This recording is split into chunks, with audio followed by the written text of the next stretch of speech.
what's the difference between a typical origin story and then like a true conversion story? I discovered this about 3.5 years ago. I was watching tons of presentations and I noticed that there was some people who told a story where when I heard it, I wanted to work with them. Most people just tell their journey of their story and they tell it randomly each time. It's all different types of stories. And the conversion story is the one story that when you tell it, for the right person, they're going to hear your story, but they'll feel theirs. And so the difference I would say between a regular origin stories just tell the journey. Conversion stories captures a moment where your vehicle transformed the trajectory of your life. What's up, Colin? Good to have you back for round 2. Come on, Justin. Hey, it's great to be here. This is going to be good.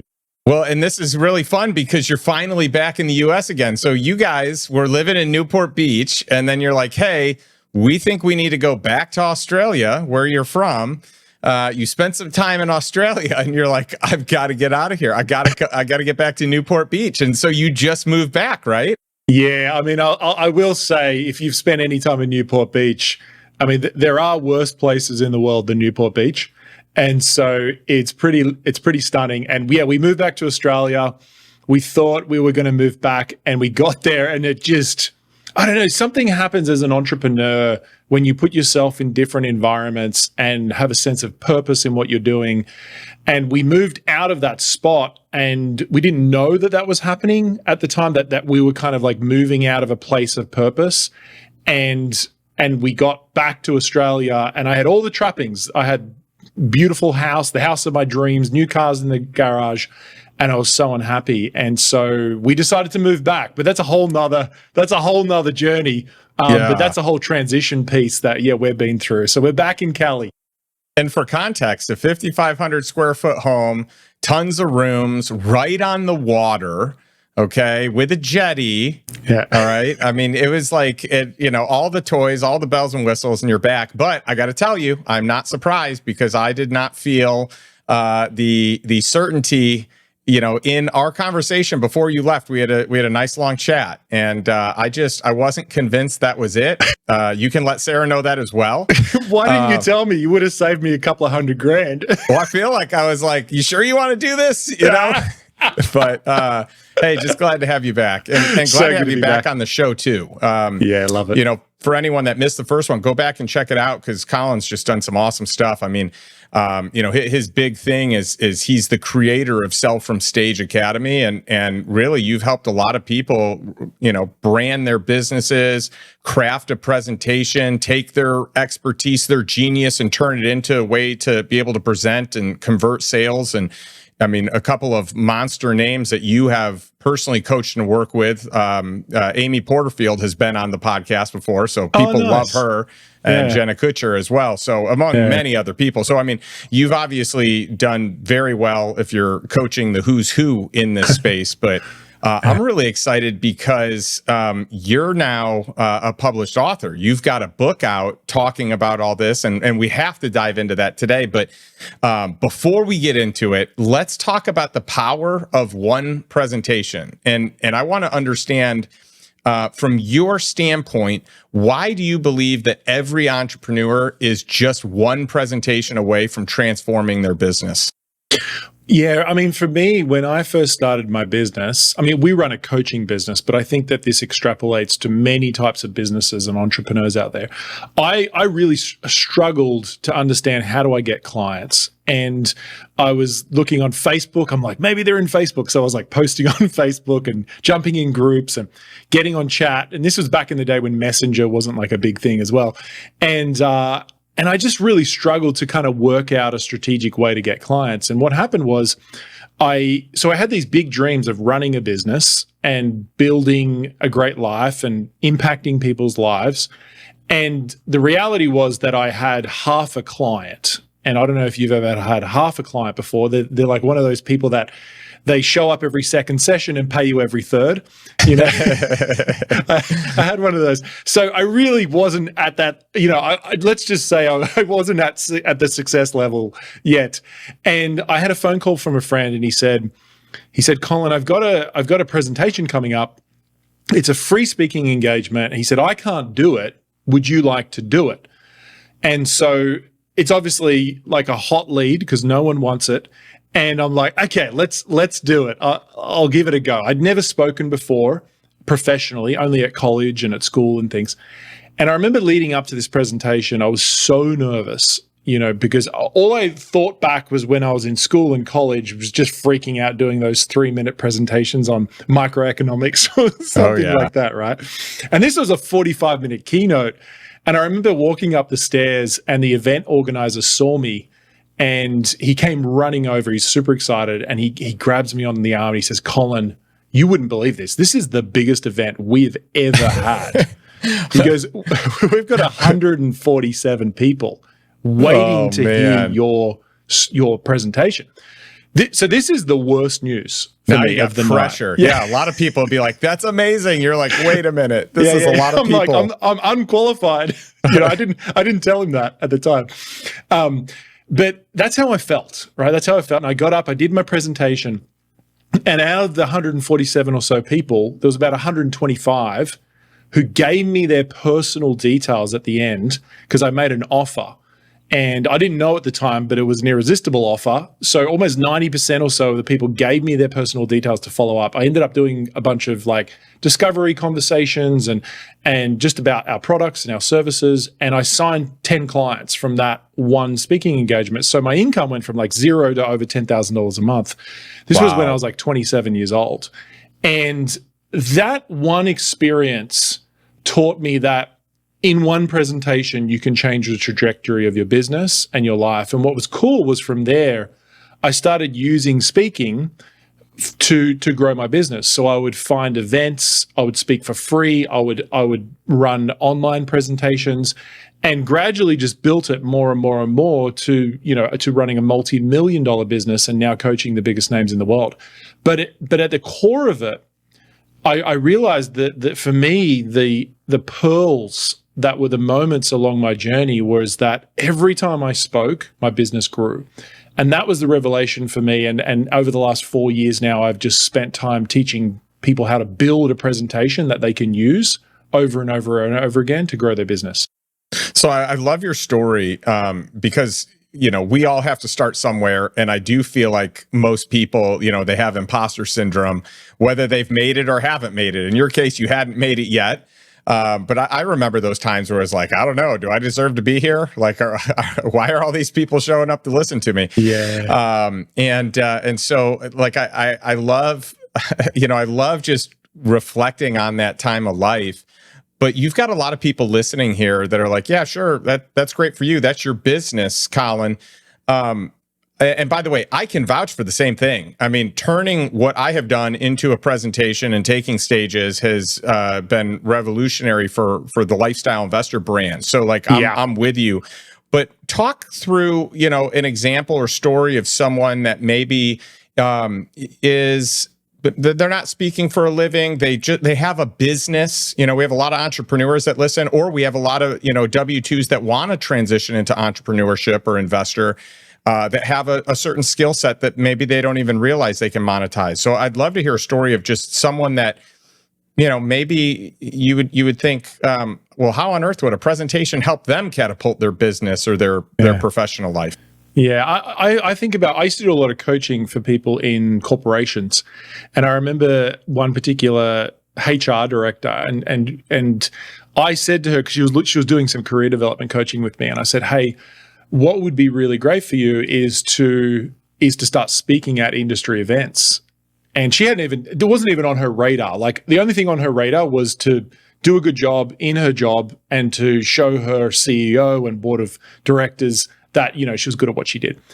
And by the way, that's where most people, I feel like they live. So I like that distinction right there. And I remember in my life when that was it. All that mattered was the bubble of the business I was in and moving up or being recognized. So I love hearing this starting point.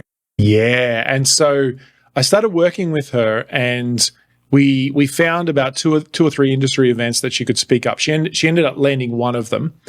And what was fascinating was the speech was all around different policies and HR practices that she'd implemented in the business to grow their business and their people management.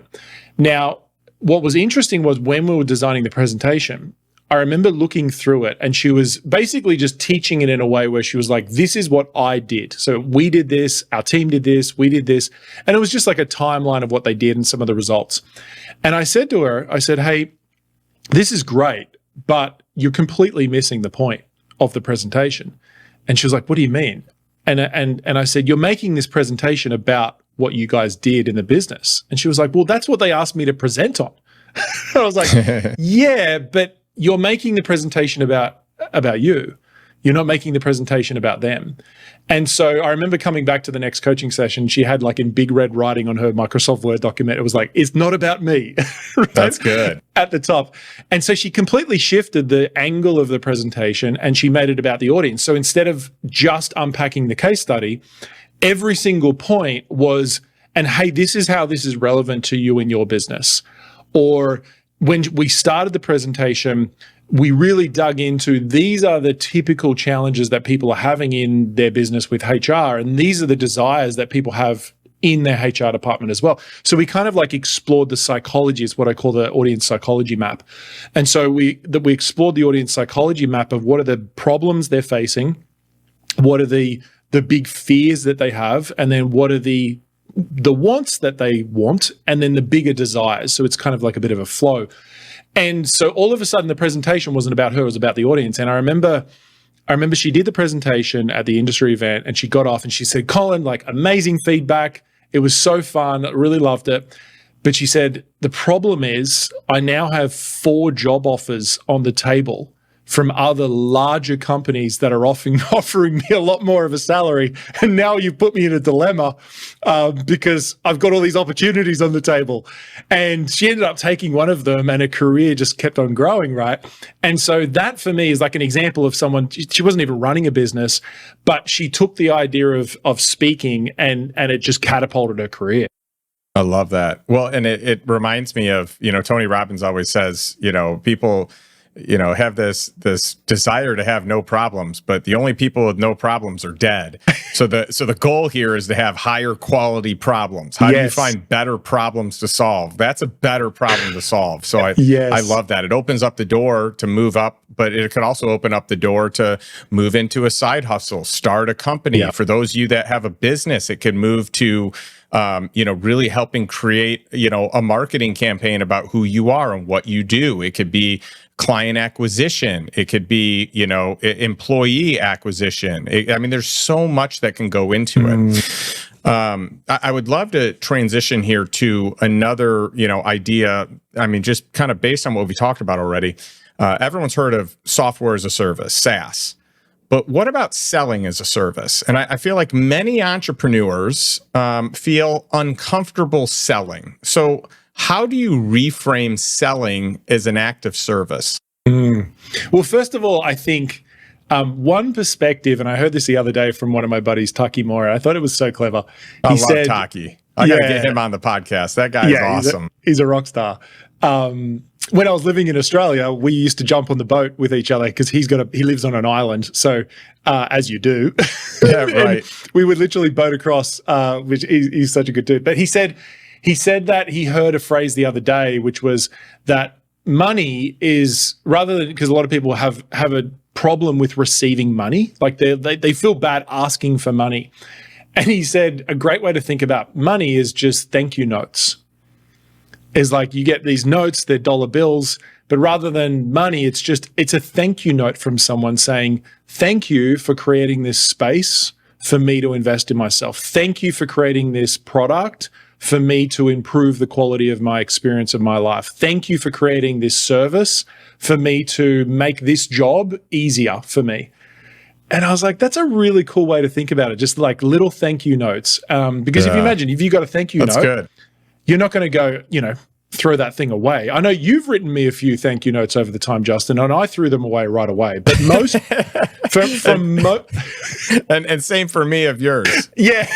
Yeah, they're in my trash can right now, buddy. They're in my trash can.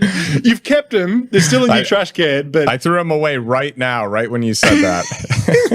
So good. So so like thinking of them as thank you notes. Like I think that's a cool way to think about money. Yeah. I love that.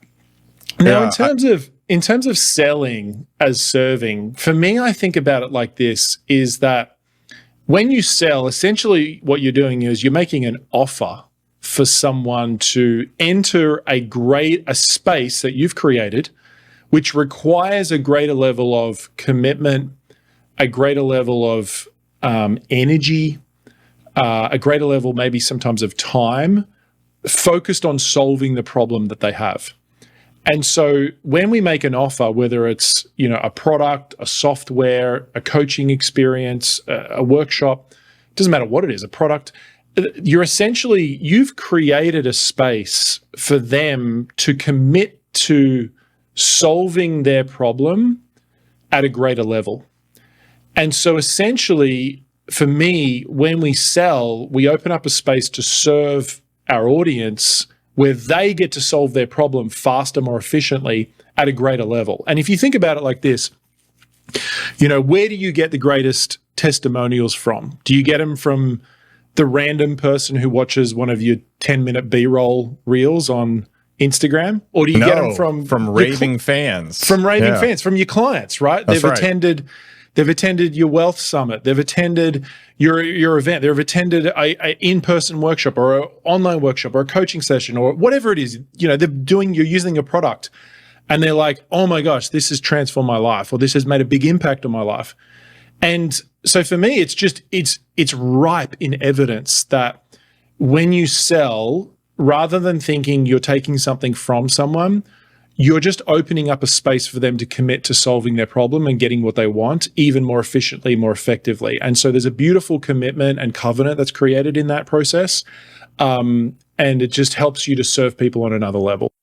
Well, and that's a great mindset shift, going from like, I'm selling someone to I'm solving their problem, I'm helping them, I'm partnering with them to solve their problem. And that's, I think where people can start gaining the confidence to make an irresistible offer, because it's about what you can deliver. It's not about what you're getting. And if you have an irresistible offer, then people are happy to pay for it. They're glad to pay. So I love that true. Mindset shift.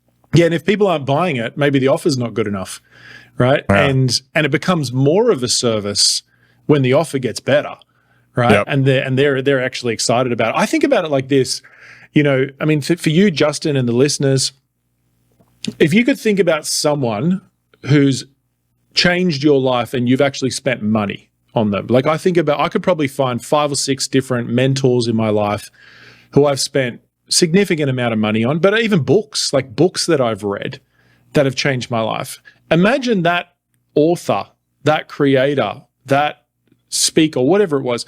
Imagine they were like, no, you know what? I'm not going to make this offer. I'm not going to sell our program, our book. I'm not going to launch our book because I feel bad. I feel bad that people would spend money on it. Imagine what would be missing in your life, like emotionally, maybe relationally, definitely financially, right? Imagine what would be missing in your life if they decided to make that offer about them and go, no, you know what? I'm not going to sell this. Now, here's the kicker. The kicker is that you, the listener, us, everyone here listening, you are that person for your audience. Like, I can't help your audience in the way that you do. Justin can't help your audience in the way that you do. And so when it's actually our responsibility to learn how to feel comfortable selling, because that can change everything and it really impacts people's lives. That's right. Well, and I can give you an easy example from today that this will probably resonate with a lot of people that are watching and listening. All right. So I had a buddy that needed to move, and he asked if a bunch of his buddies would help him move. I hate moving. I've moved enough times for several lifetimes, but I want to show up and I want to be there for my friend. And so, we did that today. And I remember him saying, like, he ended up hiring a couple people to come help at the end. And he's like, I probably should have just done this earlier. And I was like, yeah, that's like my favorite thing to spend money on. Like, I love solving for that problem, so I don't have to do it. Manual labor, like in general, like handyman stuff, like anything like that, but especially moving. I am the happiest camper in the world to spend money. You are solving a problem of mine, and I am so happy. I'm going to give you a whole bunch of thank you notes. I feel exactly the same with me. Yeah. Anything manual for me, I am useless. Like, do you know what's so funny? With our house, there was a particular part of the door and it just needed a little bit of fixing up. And I gave it a go. And then the building inspector came through and looked at it and marked it down as damage.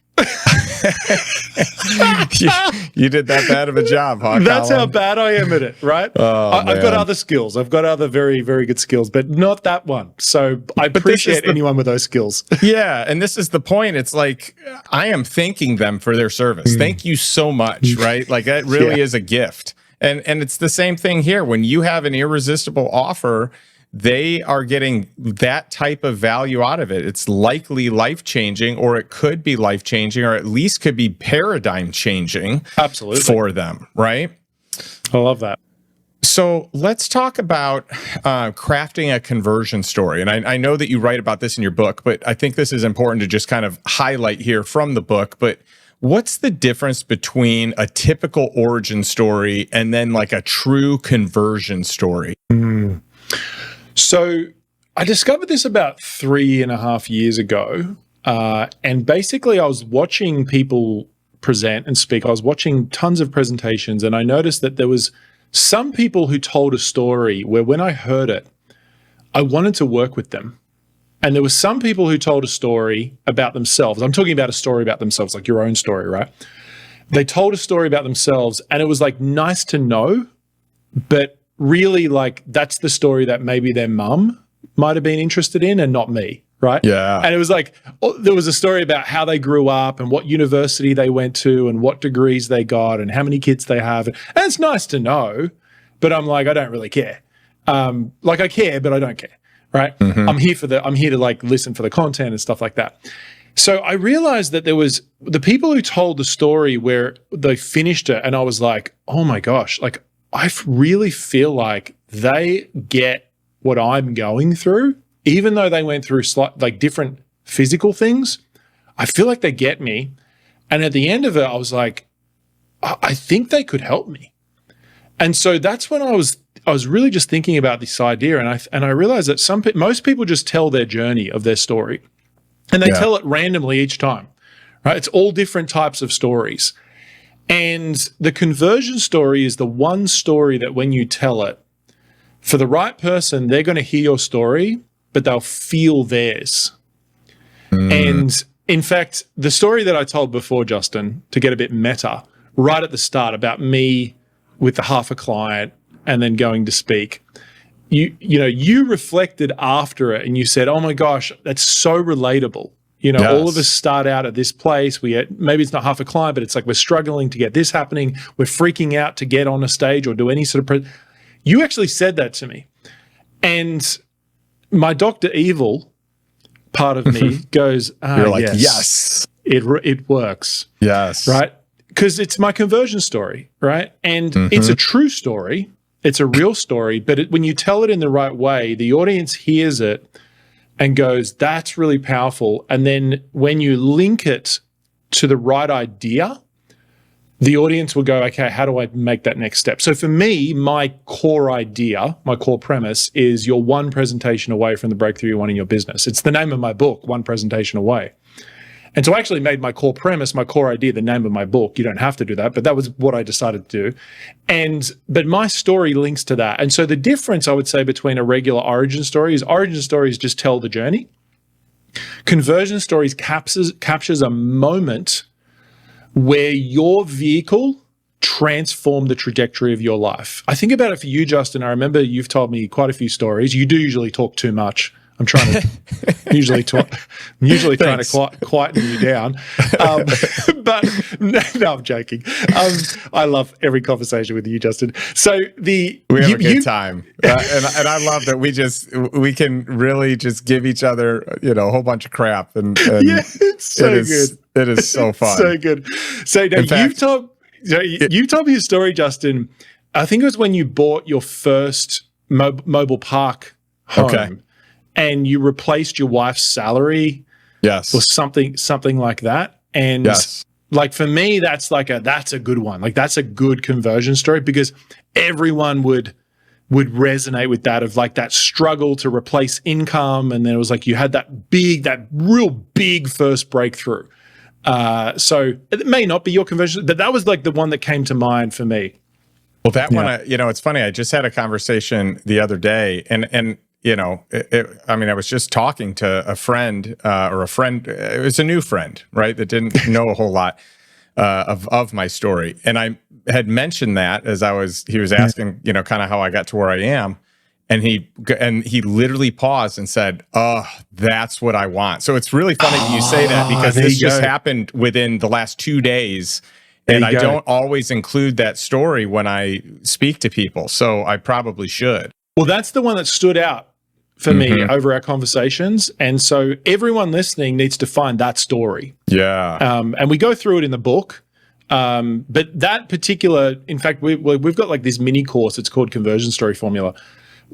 I was chatting with someone today on Instagram, and they were saying that they just read through their story the other day and it like gave them goosebumps from just the process of it. And so I think everyone should discover their conversion story, because that is the story that when you tell it, like if you're on a podcast, if you're asked to do a presentation, if you're asked to kind of go, hey, tell me about how you got into this. You don't tell them how you got into this. You tell them the conversion story. Yeah, that's good.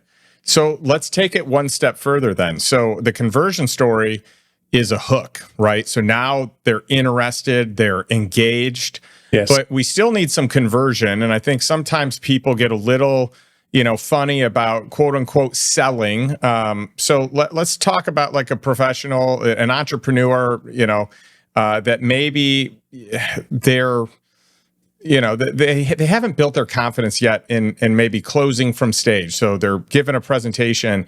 How can you design a talk that naturally leads to a yes without someone feeling pushy, like they're trying to close a sale? Because that to me has been a big key for me. It's like, well, I'm not even necessarily asking for the order. They're asking me because they want to learn more.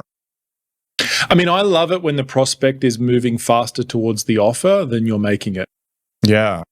That's the result of great communication and great questions if you're in a one-on-one conversation. But in terms of structuring a presentation, for me, first of all, you have to start with the offer in mind. So it all starts with the end in mind. Stephen Covey, start with the end in mind and go, okay, what's the offer? And then I look back and I'm going to go, there's kind of three main core sections to look at when you're designing a presentation. Now, I say sections from the sense of there is obviously an introduction, there's the content, and there's the close. But within the content, there are three things that I'm really looking at. The first thing is I want to reduce resistances. So in other words, I want to give people a reframe of perspective of things so that when my offer comes about, when the offer is revealed, those resistances are no longer as strong or completely resolved. Yeah. So for example, like handling objections early. You know what objections could be? Let's open those doors. Yeah, correct. And so when I'm speaking, I'm actually bringing up concepts that I want them to understand, but they're actually in a way handling an objection. I'll give you an example. Like the one that you brought up before where you said selling is serving. That for me, because we have a program, Sell from Stage Academy, which you mentioned at the start, I teach people how to sell from a presentation. If people have a resistance around selling in general, they're not going to join the program because they're going to go, oh, look, I just don't feel comfortable selling. And so I have to handle that objection up front, but I don't do it in a way of going, hey guys, I've got a program that I'm about to offer. Let's talk about why selling, or let's talk about selling and make sure it's that you understand it's serving so you're ready for the offer, right? Yeah. I'm going to teach it in a really helpful way. I'm going to tell great stories. I'm going to share some concepts, some examples, some metaphors, some questions. I'm going to take them maybe through a little exercise, and I'm going to really help them to get comfortable with this idea of selling as serving. Now, whether they join the program or not, I get comments all the time, people going, my gosh, I see selling completely different. This is just changing my life in terms of my perspective of selling. This is going to make such an impact on me. So it's valuable even by itself, but it's also valuable for the offer because it basically takes off the emergency brakes that people have coming into it. So you really need to think about what is wrong with what I do. That's the question you have to answer. And I usually like to, the first piece of content I'm going to go through and talk about, and I won't say what's wrong with what I do, but I'll say something like, I'll frame one of the challenges with learning how to sell effectively is the way you see selling. And so let's do a big shift today around seeing, rather than selling being pushy, what if selling was an act of service? But don't believe me yet. Let's explore this. And then we can kind of explore it, right? And so when we do that, we strategically reduce resistances and reframe objections, then we're prepping people for the offer without them even knowing that they're getting prepped for the offer. And for me, it's actually really powerful, influential communication. Now, obviously, they've still got their choice of whether they want to take the offer up or not. But the problem that most people do is they just teach. They get on the presentation and they go, hey, what's something really useful that I can teach on this presentation? Maybe something that I've taught at my last conference that I ran or my last business meeting that I was at. I'll teach that. And then I'll just make an offer. And it doesn't work because people are overloaded by the teaching. Yeah. And so the first piece is the reframe resistance. The second piece is increased desire. So you've got to teach some content that makes them really interested but not overwhelmed. Yep. And then the last piece is you create clarity of the process. You reveal the vehicle. So in other words, you show them some sort of unique way of solving their problem, usually in some sort of visual way. And you're going to show them, hey, these are the 4 big steps you need to move through to resolve your problem. And then when you get to the offer, everything just makes sense. They've reduced resistances, they've increased desire, they've got clarity on the process, and then they're like, okay, this is the next step.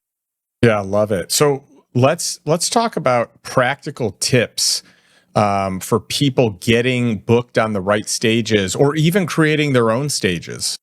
Yeah. I mean, I'm a big fan of creating my own stages. When I first started my speaking career, which was accidental, right? This first story I shared, I ended up loving speaking. So I started applying to conferences, started being paid to speak. I spoke with Hewlett-Packard for like 10 years all around the world on different conferences that they ran. And for me, getting paid to speak is good, but speaking for free and making an incredible offer is much better. Like you can get paid a lot more when you speak for free and you get paid, or you do a commission split. Now, obviously that has to be the right context, but the right context is when it's your own stage. So if you're hosting your own online event, in fact, it can literally be as easy as if you've got a database or a social media following, you could just create a Zoom meeting. Like tomorrow, Justin, I've got a couple hundred people signed up to a Zoom meeting. I didn't even create an opt-in page. It's literally a Zoom meeting registration page. Wow. Like nothing fancy. And it's for people who are earning more than $100,000 a year. I'm going to show them how to get to $1 million. And I just sent one email to my list and said, hey, I'm going to host this Zoom meeting. There's no replay. I'm just going to jump on a meeting and just show you how you can create $1 million in your expert business. And it can be that simple. Sometimes people overcomplicate it, but it can be as simple as putting a post on Instagram or on Facebook and going, hey, I'm going to host a short meeting, a short mastermind on how I did this.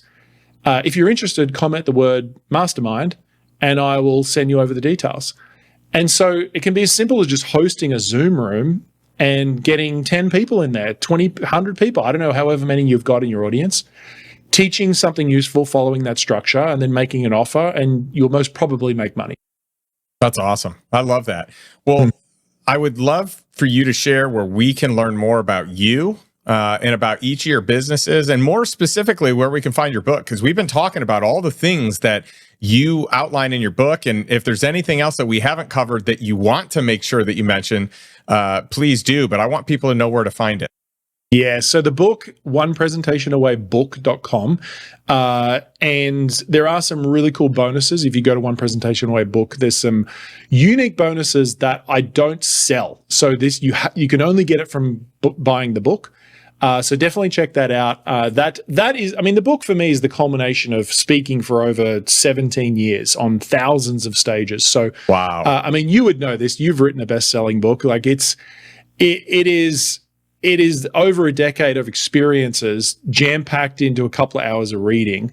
And it's such I read books avidly, right? And I just love reading books. So me too. I would encourage you to go and grab that. I definitely encourage you to go and grab that. The other thing, I mean, for me, I've got a podcast as well, so Expert Edge Podcast. If anyone is interested in listening to, I mean, I've had Justin on there. I'm going to have him on again. We really explore people's success journey in building expert businesses. And I think the last place if people just want to learn storytelling, it's conversionstoryformula.com. That's a really cool place to kind of check that out.